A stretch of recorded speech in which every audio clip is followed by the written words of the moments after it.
Bonjour chers téléspectateurs, bonjour frères et sœurs en Christ, bonjour à vous tous qui suivez cette émission ou qui suivent cette bande, cet enseignement, cette prédication au travers de la télé, au travers de YouTube, au travers de notre site internet. Que la grâce et la paix du Seigneur Jésus-Christ vous soient accordées et que l'Esprit de Dieu qui puisse vous enseigner dans toute la vérité, l'onction que nous avons reçue, puisse encore vous enseigner. La Bible dit, dans le temps où nous sommes, la connaissance de plusieurs va accroître. Et ceux qui auront la connaissance brilleront comme les étoiles du ciel.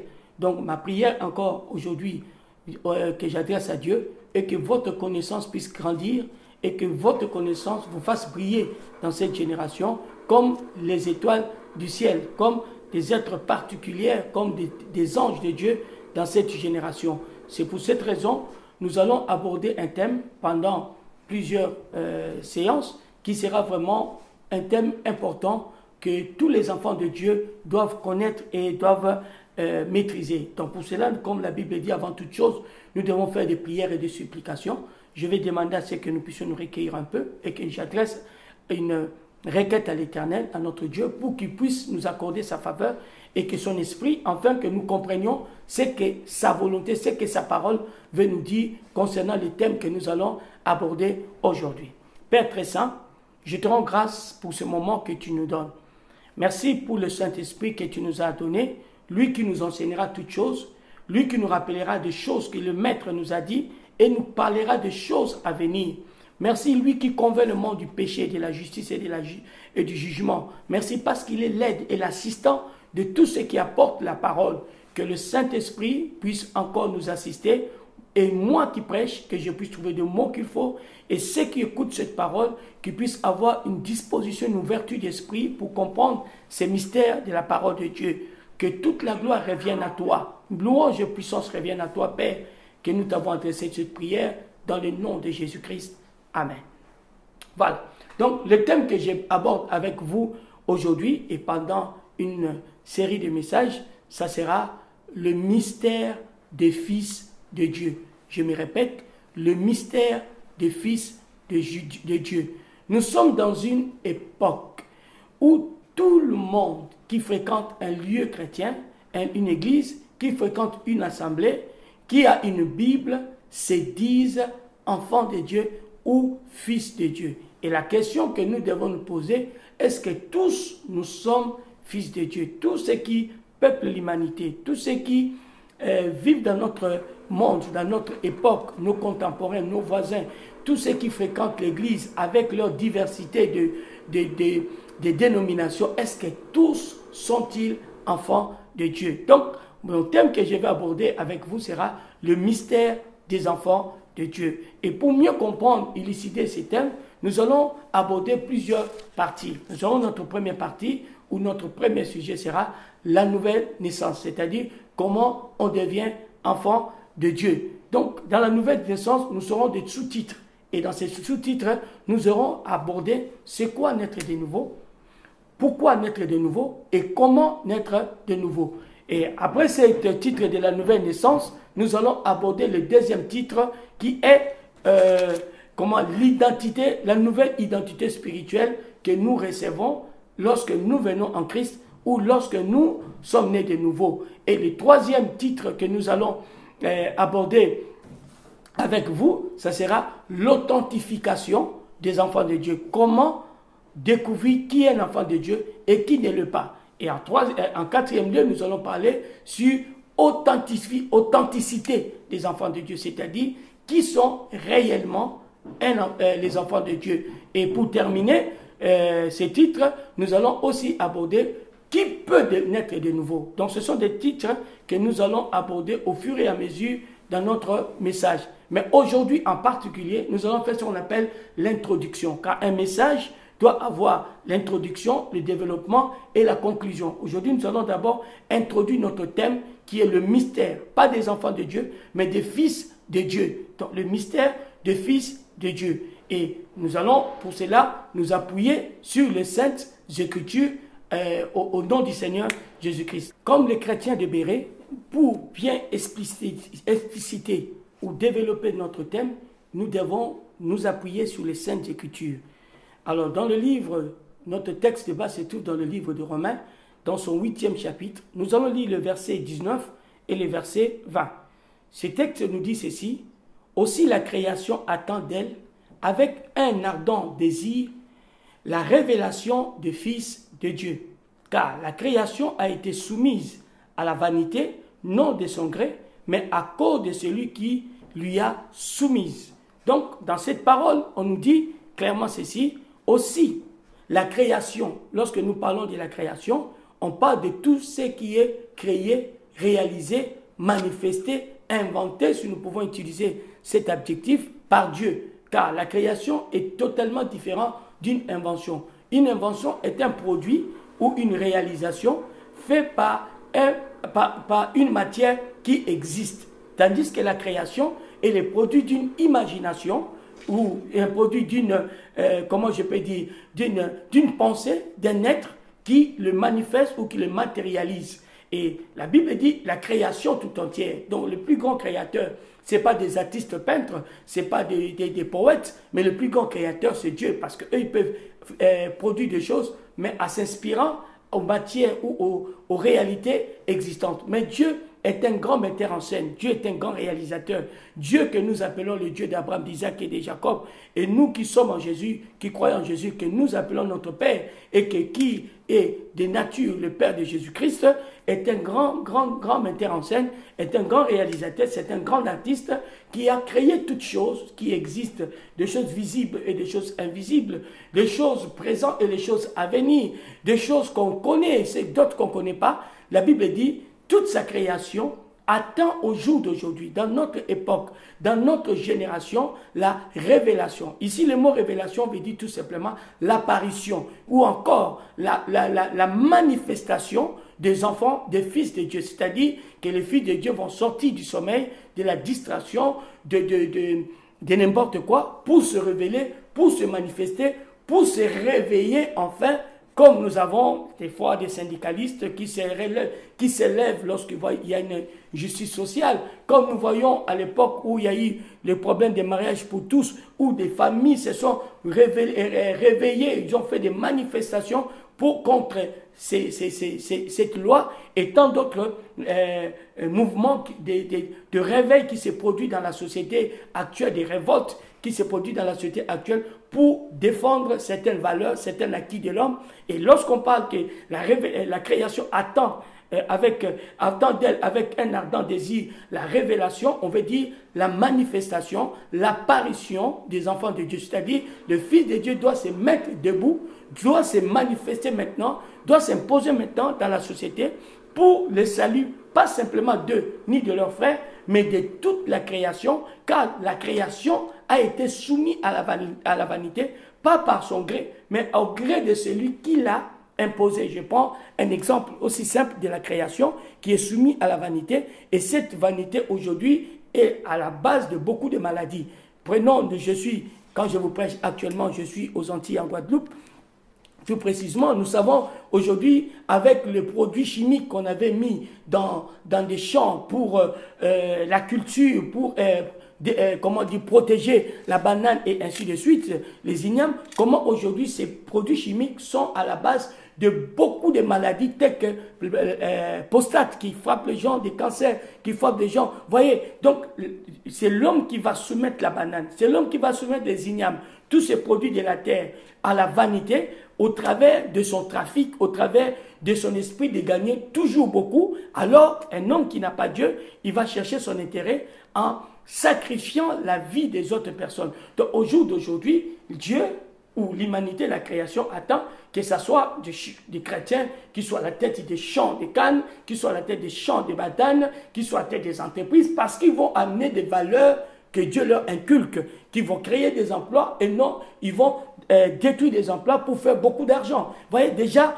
en vous donnant cet exemple, une idée où le Seigneur attend que nous, ses enfants, nous puissions prendre les choses en main, nous puissions nous imposer dans la société, pas avec des armes, pas avec des violences comme nous voyons aujourd'hui, pas avec des rébellions, non, mais nous puissions prendre nos responsabilités des enfants de Dieu qui sont sur la terre de leur Père pour manifester les œuvres de leur Père. Rappelez-vous, Jésus a dit, je suis venu pour faire les œuvres de mon Père. N'est-ce pas? Donc, tout enfant de Dieu doit être conscient qu'il a une responsabilité dans la société, dans sa famille, dans l'entreprise où il travaille, dans sa famille, dans son foyer, n'est-ce pas? Pour que tout aille bien, parce qu'ils sont des ambassadeurs de Dieu. Donc, la Bible nous dit que la création attend, avec un ardent désir, notre expression, notre apparition, notre manifestation. Est-ce qu'au jour d'aujourd'hui, les enfants de Dieu sont vraiment dans la modernité? Est-ce qu'ils participent vraiment au développement de la société? Est-ce qu'ils participent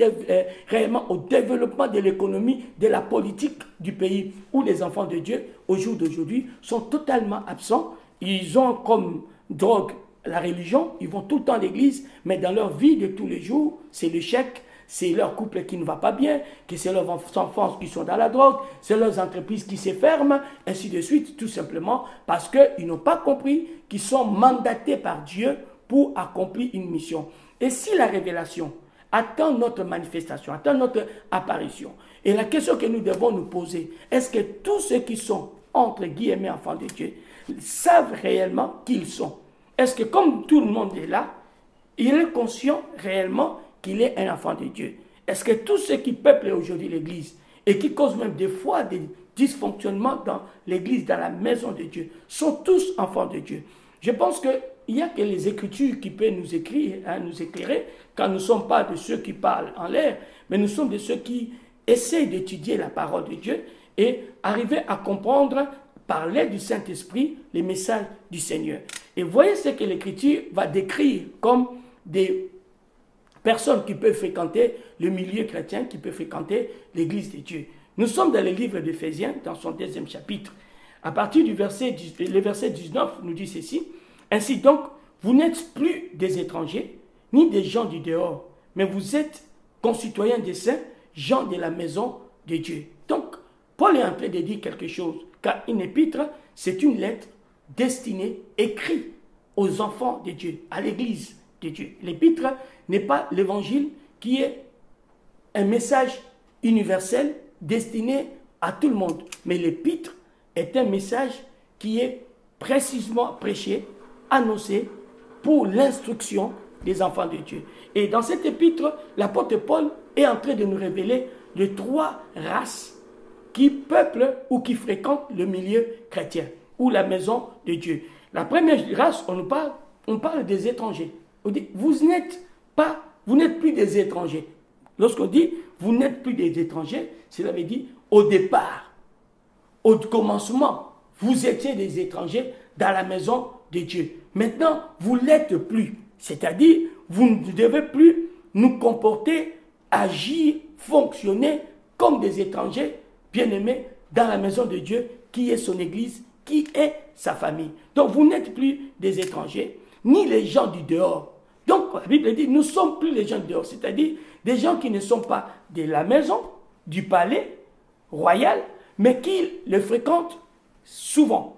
Mais la Bible dit, nous sommes les concitoyens des saints et les gens de sa maison. Je vais essayer d'expliquer un peu ces 3 races qui fréquentent l'Église. Le premier, on dit, les gens, les étrangers. Qui est un étranger selon cette compréhension? Un étranger, c'est une personne qui n'a rien à voir avec quelque chose, donc ça ne l'intéresse pas, il n'a rien à voir. Il peut fréquenter un endroit, il peut se retrouver quelque part, mais sans toutefois partager les valeurs, sans toutefois contribuer au développement de la chose. N'est-ce pas? Lorsque nous sommes arrivés en France, en provenance de l'Afrique, on nous appelait des étrangers. Pourquoi? Parce que nous ne sommes pas natifs de la France, parce que nous n'étions pas intégrés à la France, parce que nous connaissions rien de la France, alors on était étrangers. Donc on était en France dans le but de chercher une situation sociale, et non parce que nous voulions être français. N'est-ce pas? Donc, vous voyez, un étranger, c'est quelqu'un qui n'est pas natif de quelque part. Un étranger, c'est quelqu'un qui n'adhère pas, qui ne fédère pas à quelque chose. Et l'Église est aussi visitée et aussi fréquentée par des gens qui sont étrangers. La première fois que je suis venu à l'Église, j'étais un étranger. J'étais curieux de voir ce qui s'est passé. Je ne comprenais de rien du tout par rapport à ce qui s'est passé. Je n'avais pas fédéré. Je ne comprenais pas. Je me rappelle, la première fois que je fréquente une église évangélique, bien aimé, je devais avoir à peu près entre 17 ans.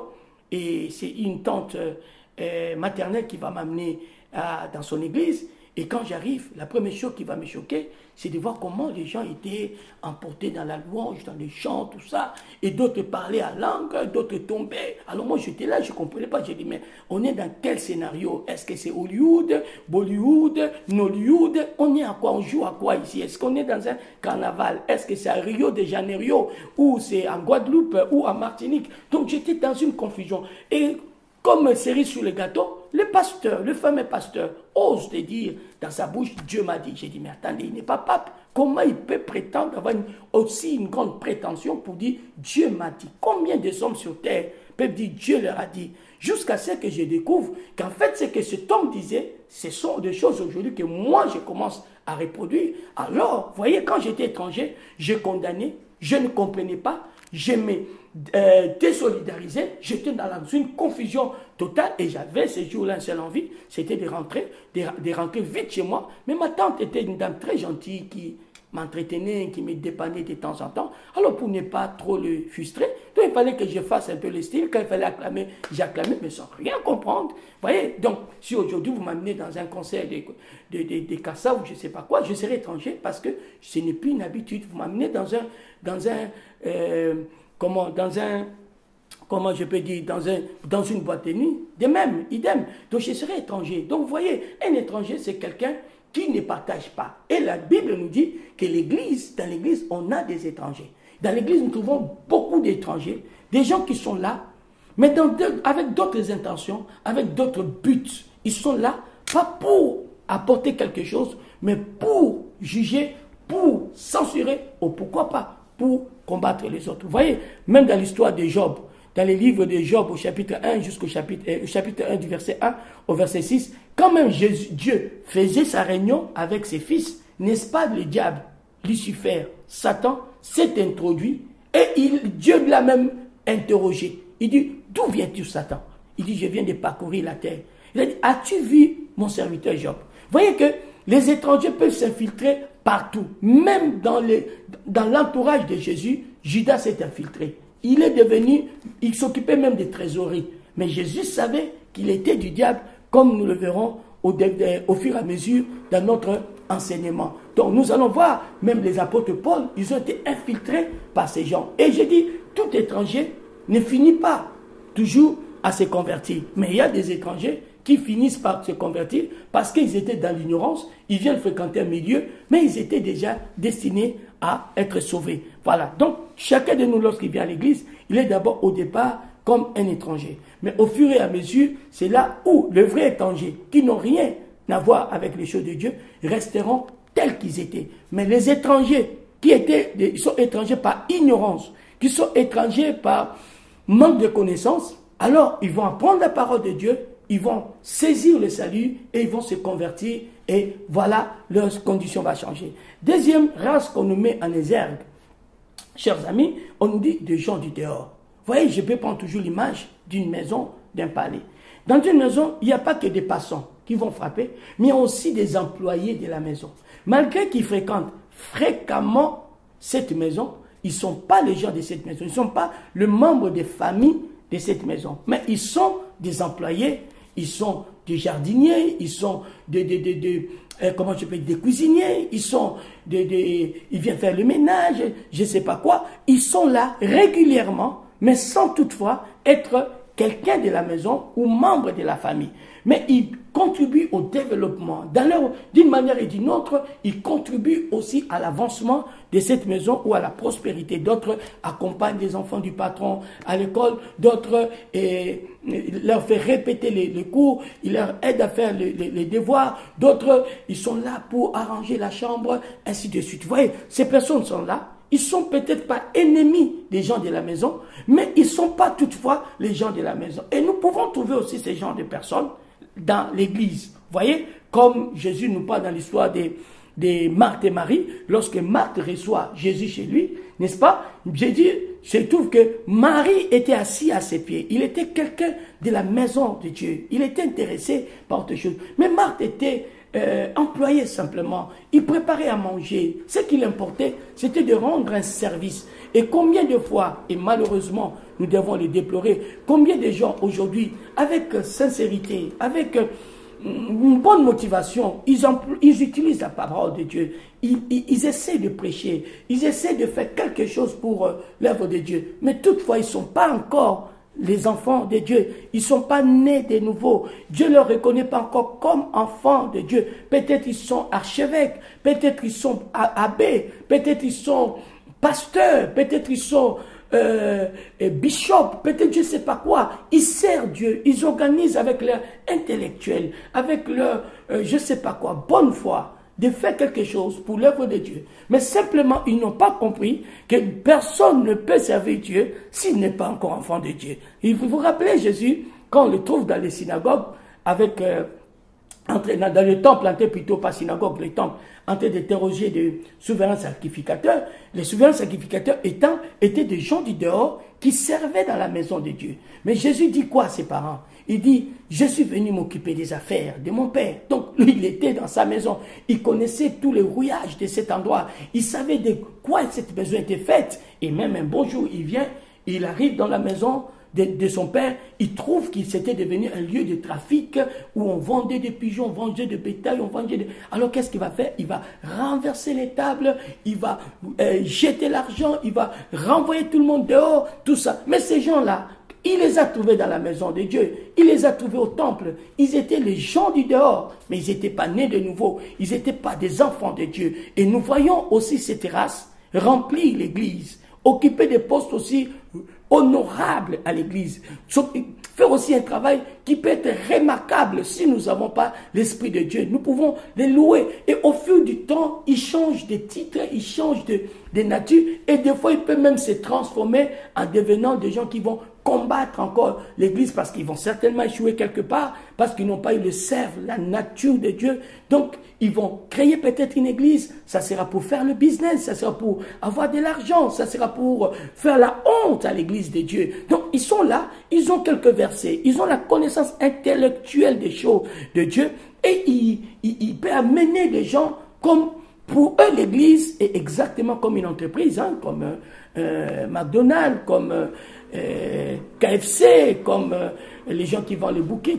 Donc, vous voyez, pour eux, c'est un business. Donc, la parole de Dieu, c'est l'argent. Si ces jours-là, on ne lui donne rien, il est malheureux. Il n'a pas de quoi à donner à ses enfants. Pourquoi? Parce que lui, il a pris l'église comme une profession et non comme une vocation. Vous voyez? Donc, il y a cette race-là qui, aujourd'hui, je peux vous assurer, cause de sérieux problèmes aussi à l'église, parce que lorsqu'ils arrivent à la tête d'une église ou d'une communauté dont ils n'ont pas été loin appelés, ils n'ont pas pitié des âmes, ils n'ont pas pitié. Ils dépouillent. Moi, je vis, excusez-moi, chers téléspectateurs, c'est sans commentaire, c'est sans viser quelqu'un. Voilà, un pasteur qui te dit, voilà, si tu veux être béni, donne 1 million, donne je ne sais pas combien. Vous voyez, est-ce qu'on peut acheter une bénédiction? Je ne pense pas. Vous voyez, mais c'est l'intérêt de ces gens-là, c'est de l'argent. Donc, ils sont des gens de dehors, comme exactement le cuisinier qui vient chez toi. Il ne vient pas pour devenir ton fils, il ne vient pas pour devenir ton frère. Il est venu pour qu'à la fin du mois, qu'il ait son salaire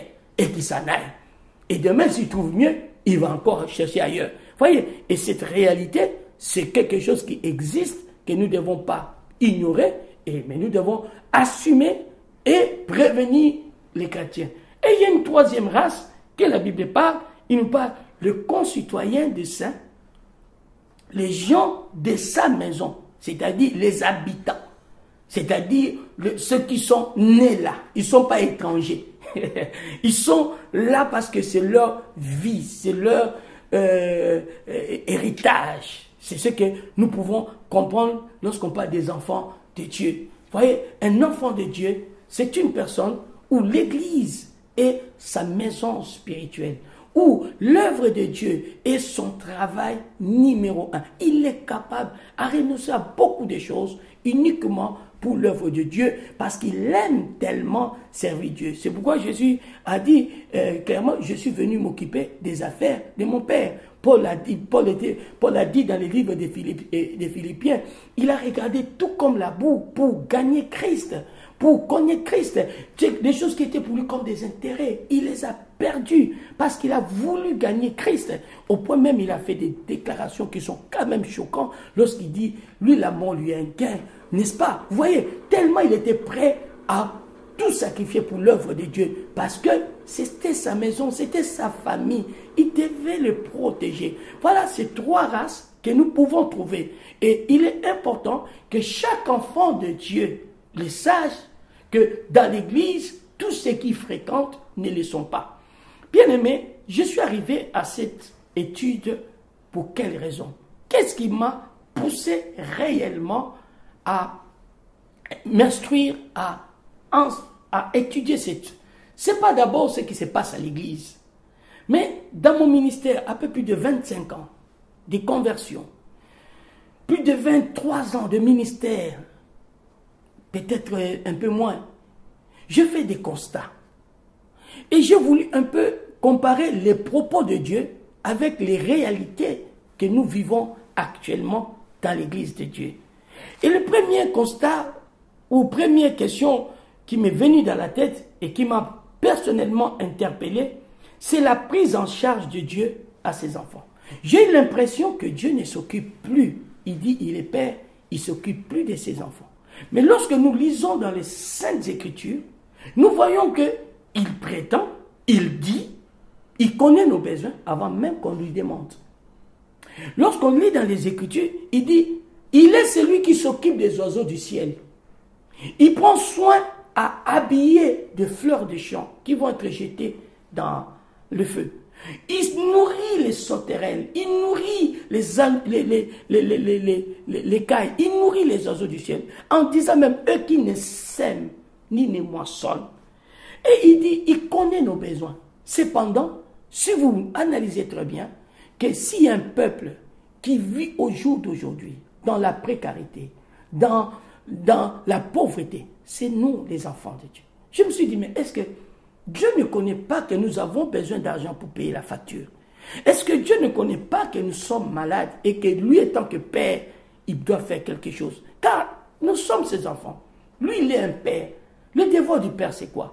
C'est prendre soin de ses enfants. C'est s'occuper de ses enfants. Alors, j'ai dit, comment il a dit que, méchant que vous êtes, vous savez donner de bonnes choses à vos enfants. À combien plus forte raison votre Père Céleste vous donnera toutes choses si vous lui demandez. Cependant, lorsque je compare la relation que moi j'ai eue avec mon père, mes parents, et ce que j'ai eu avec Dieu, ou d'autres ont avec Dieu, j'ai trouvé directement qu'il y a un dysfonctionnement. Il dit, lui, il est bon.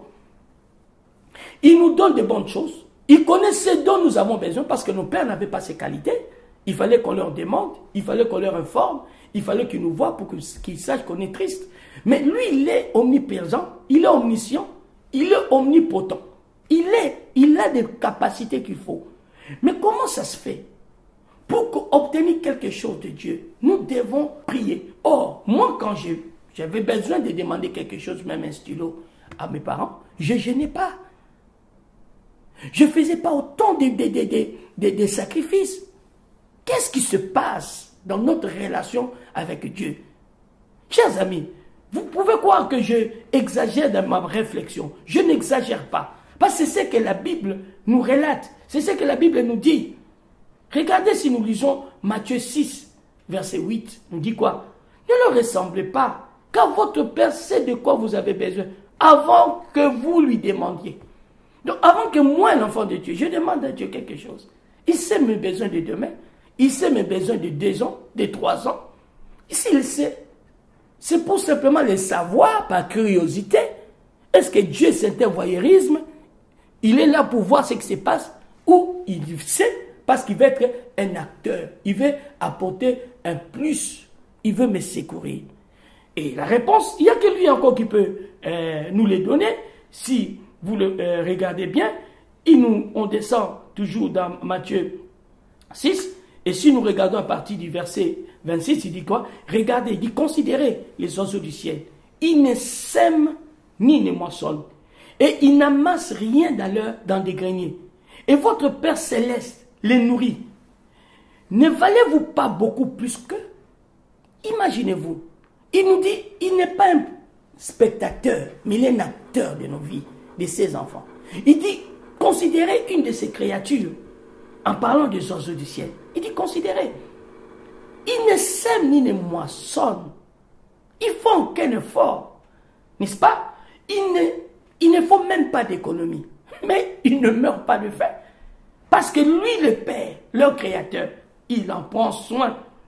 N'est-ce pas? Il dit, au verset 28, « Et pourquoi vous vous inquiétez au sujet des vêtements? Considérez comment croissent les lits des champs. » N'est-ce pas? Il ne travaille ni ne file. Cependant, je vous l'ai dit, que Salomon même, dans toute sa gloire, n'a pas été vêtu comme l'un d'eux. Si Dieu revêt ainsi l'herbe des champs, qui existe aujourd'hui et qui demain sera jeté au four, ne vous vêtira-t-il pas à plus forte raison, Jean de paix de foi? N'est-ce pas? C'est toujours lui qui est en train de nous parler. Au verset 32, il nous dit, « Car toutes ces choses, ce sont les païens qui le cherchent. Votre Père céleste sait que vous en avez besoin. Mais ne sait pas simplement par curiosité, par information. Mais il est là aussi pour nous apporter ces choses. » Je vais encore aller un peu plus loin. Au chapitre 7, à partir du verset 7, il nous dit, « Demandez et l'on vous donnera. Cherchez et vous trouverez. Frappez, l'on vous ouvrira. Car quiconque demande reçoit. Celui qui cherche trouve. Et non, nous, on l'ouvre à celui qui frappe. Lequel de vous donnera une pierre à son fils s'il lui demande du pain? Ou s'il demande un poisson, lui donnera-t-il un serpent? Si donc méchant comme vous l'êtes, vous avez donné de bonnes choses à vos enfants, à combien plus forte raison votre Père, qui est dans les cieux, donnera-t-il de bonnes choses à ceux qui lui demandent? Vous imaginez, chers téléspectateurs, vous imaginez, chers enfants de Dieu, la Bible nous dit que notre Père céleste est bon, plus bon que nos pères charnels. Oh, nos pères charnels ne nous laissaient pas affamer. Nos pères charnels nous ont payé des études sans même que nous fassions beaucoup d'efforts.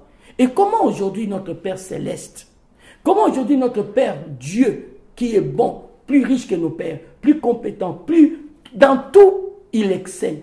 Il est aujourd'hui incapable de s'occuper de nous, ses enfants. Je crois que cela vient de la relation que chacun de nous a avec Dieu. Il faut savoir dans cette introduction que Dieu est un Dieu de relationnel. C'est-à-dire, il veut développer, avoir une relation privilégiée avec chacun de nous. Il a eu plusieurs relations, lorsque nous lisons dans les Saintes Écritures, il a eu plusieurs relations avec la race humaine. Il a été l'ami d'Abraham, sans toutefois être le père d'Abraham. Il était ami d'Abraham. Il a été le seigneur de Moïse, parce que Moïse était son serviteur. Avec David, il a développé, comment je peux dire, une relation affective, parce qu'on dit que David était un homme selon son cœur. Mais avec Christ, et au travers de Christ, il crée une autre relation. Il fait la relation des enfants de Dieu, de ses enfants. Donc, ces 3 ou ces 4 castes de relations n'ont pas le même rôle, n'est pas pareil, n'est-ce pas? Mais vous allez remarquer, quand il était ami de Moïse, Moïse était plutôt ami d'Abraham. Abraham était l'homme qui s'est distingué à son époque. C'était qu'un ami. C'est un homme qui était heureux, épanoui, prospère. Il a vécu de miracles de Dieu. Quand il était le Seigneur de Moïse et que Moïse était son serviteur, nous avons vu comment il a fait des choses extraordinaires avec Moïse, au point même de séparer la mer Rouge en deux, au travers d'un simple bâton, de défier Pharaon avec le bâton de Moïse. Un homme sans armement, un homme sans stratégie de guerre, capable de délivrer tout un peuple d'un pays. Il a pu mettre l'Égypte et Pharaon à genoux, parce qu'il n'était que serviteur de Dieu. Oh, lorsque nous parlerons de David, David dit, l'Éternel est mon berger, je ne manquerai de rien, je ne serai pas privé de bien. N'est-ce pas? Il a dit, le bonheur et la grâce l'accompagneront tous les jours de sa vie. Mais est-ce que les enfants de Dieu d'aujourd'hui, Combien sont capables à dire la même chose que ces gens-là ont pu déclarer à leur époque? Lorsqu'on dit que les parents de Samson disent, oh, lorsqu'ils demandent à Dieu, quel est ton nom? Dieu dit, mon nom est le merveilleux. il dit même pas éternel, non. Non, tu dis, mon nom est merveilleux. Où est ce Dieu merveilleux? Où est ce papa qui a dit, ton père et ta mère peuvent t'abandonner, mais moi, je veux t'accueillir, moi, je veux te recevoir. Où est ce papa qui a dit, tout ce que vous demanderez, je vous le donnerai pour que votre joie soit parfaite? Pourquoi ce papa a abandonné, a laissé ses enfants? Je crois que le problème ne se trouve pas en Dieu. Parce que la Bible dit, dans sa nature, il est miséricordieux. Il est aimant. Il est un Dieu compatissant. Mais je crois que nous qui sommes, prétendons peut-être enfants de Dieu, nous devons vraiment vérifier si nous le sommes réellement. Nous devons vraiment travailler notre relation avec papa. Il faut que nous travaillons. Lorsque je regarde des fois sur Internet, lorsque je regarde des fois, j'écoute des fois des prédicateurs prêcher, vous allez entendre, on n'est même pas à l'aise de l'appeler papa. Très souvent, Éternel, El Elyon. Il y a tellement de noms qui nous compliquent, on ne sait même pas à qui on s'adresse. Moi, je n'ai jamais appelé mon père Jean, parce que son nom c'est Jean. Je peux dire mon père s'appelle Jean, mais le nom que je l'appelais, c'était papa. C'est le nom qu'il aimait que je l'appelle. Et je me rappelle encore, la première fois quand j'ai eu ma fille aînée, et la première fois qu'elle m'a appelé, je ne m'oublierai jamais. Elle m'appelait Haba, Haba, Haba. Vous voyez, ça me faisait tellement chaud au cœur. Mais combien d'enfants de Dieu aujourd'hui sont capables à l'appeler père? Vous verrez que même dans l'appellation, nous ne sommes pas à l'aise. Excuse-moi, bien-aimé, un enfant du président, elle n'appellera jamais son père, monsieur le président. Un enfant de roi n'appellera jamais ses parents, fièrement en privé, sa majesté. Non, il va l'appeler papa. Même s'il appelle sa majesté, le père ne sera pas content. Et la Bible ira à mon sens lorsqu'il dit clairement que tous ceux qui sont enfants de Dieu, ils ne peuvent plus appeler Dieu Elohim, El-Shaddai. Nous sommes devenus des poètes, devenons des Grecs. Non, on ne peut pas l'appeler comme ça. Si vous lisez très bien la Bible, c'est une erreur grave. Et cela montre notre malaise dans notre relation avec Dieu. Regarde ce que la Bible nous dit, parce qu'elle est claire. Voilà, dans Romains 8, à partir du verset 15, qu'est-ce qu'on nous dit? On nous dit clairement, je peux même commencer à partir du verset 14, car tous ceux qui sont conduits par l'Esprit de Dieu sont fils de Dieu. Et vous n'avez pas reçu un esprit de servitude pour être encore dans la crainte, mais vous avez reçu un esprit d'adoption par lequel nous crions « Abba, Père ». L'Esprit lui-même rend témoignage à notre esprit que nous sommes enfants de Dieu. Pourquoi on n'est pas à l'aise à l'appeler papa? Pourquoi on n'est pas à l'aise à l'appeler daddy? Pourquoi on n'est pas à l'aise à l'appeler Mungun? Pourquoi on n'est pas à l'aise à l'appeler Abba? Pourquoi? Pourquoi? Lorsque Jésus nous enseigne la prière, il dit quoi? Il nous dit de l'appeler Dieu? Non.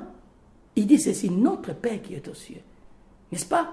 Lorsque Jésus nous enseigne là, il dit, votre Père céleste, c'est que vous en avez des témoins. Regardez dans la relation de Jésus et de Dieu. Combien de fois Jésus a appelé Dieu Père et Dieu? Qu'une seule fois. Lorsque vous lisez, vous verrez qu'une seule fois. Lorsqu'il était sur la croix. Lorsqu'il a crié, Eli, Eli, lama sabachthani. Mon Dieu, il était dans la souffrance, dans le désarroi. Il dit, pourquoi m'as-tu abandonné? Mais toute sa vie, pendant qu'il prêchait, même quand les gens étaient hostiles, qu'il appelle Éternel, El Shaddai, tous les noms que vous aimez bien citer, lorsque les gens étaient contre qu'ils le disent, lui il était fier de dire qu'il était le fils de son Père. Oh, Église de Dieu, les gens de la maison de Dieu, retravaillons notre relation avec Dieu. Si nous ne sommes pas à l'aise à l'appeler Père, c'est que même l'Esprit qui est en nous témoigne dans notre cœur, nous sommes des enfants indignes. Nous sommes des enfants qui font la honte. Nous sommes des enfants qui ne se conduisent pas comme le Père attend. Et c'est au travers de ces messages que nous allons développer ce thème pour vous ramener tous à devenir enfants de Dieu et à travailler cette relation si privilégiée, si agréable. Les enfants d'un roi ne doivent pas être plus honorés que les enfants de Dieu. Les enfants d'un président ne peuvent pas être plus honorés que les enfants de Dieu. Nous parlons plus dans la même dimension. Des rois, des présidents, des PDG sont des êtres humains Ils ont un délai de vie. Leurs moyens étaient illimités. Mais notre Dade, le Père qui est dans le ciel, chez qui il n'y a ni changement ni ombre de variation. La Bible dit, toute grâce excellente vient de Dieu. Tout don parfait vient d'en haut, de Père de lumière. De Père de lumière, chez lequel il n'y a ni changement ni ombre de variation. Quand est-ce qu'il a changé? Quand est-ce il est devenu un père égoïste, insouciant? Il a perdu sa nature de compassion et de miséricorde. À quel moment il n'a pas changé? La Bible dit, en lui il n'y a ni changement ni ombre de variation.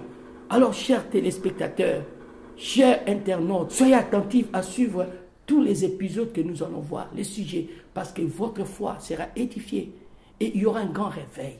Vous allez sortir de la distraction. Vous allez retrouver votre nature des enfants de Dieu. Et vous saurez distinguer le vrai et le faux. Nous ne sommes pas là pour perdre le temps de Dieu. Nous ne sommes pas là pour donner une mauvaise image de Dieu. Mais nous sommes là pour refléter la bonté, la générosité, la miséricorde, la faveur, la compassion de Dieu dans notre génération. Ton temps est arrivé de rencontrer ce Dieu et de devenir son enfant. Et de devenir un témoin, un symbole, un signe de sa bonté, de sa majesté. Chers téléspectateurs et chers internautes, je vous donne rendez-vous dans mon prochain message sur la nouvelle naissance. Parce que comment on devient enfant de Dieu? Est-ce que nous tous, nous sommes enfants de Dieu? Et comment le devenir? Donc la nouvelle naissance. Ce message va vous faire beaucoup de bien. Soyez bénis. Seigneur, je recommande tout ce monde qui va écouter cette introduction. Je te remercie, cher Saint-Esprit, de m'avoir permis de trouver des mots, des exemples et d'apporter cet éclaircissement. Maintenant, je t'en supplie, continue à œuvrer, que ce message puisse vraiment être un instrument, un outil, un support efficace dans tes mains, Esprit de Dieu, pour convaincre, pour persuader chaque enfant de Dieu, chaque humain qui aura le privilège de l'écouter, de les regarder, à revoir sa relation avec toi, à te chercher, à réaliser la grâce que nous avons en dehors de nos pères terrestres, que nous avons un Père dans les cieux, qui a placé son trône là où personne n'a pu mettre notre trône. Je bénis ces moments, je bénis le technicien, je bénis ces DVD. Je crois à son efficacité. Au nom de Jésus-Christ. Amen.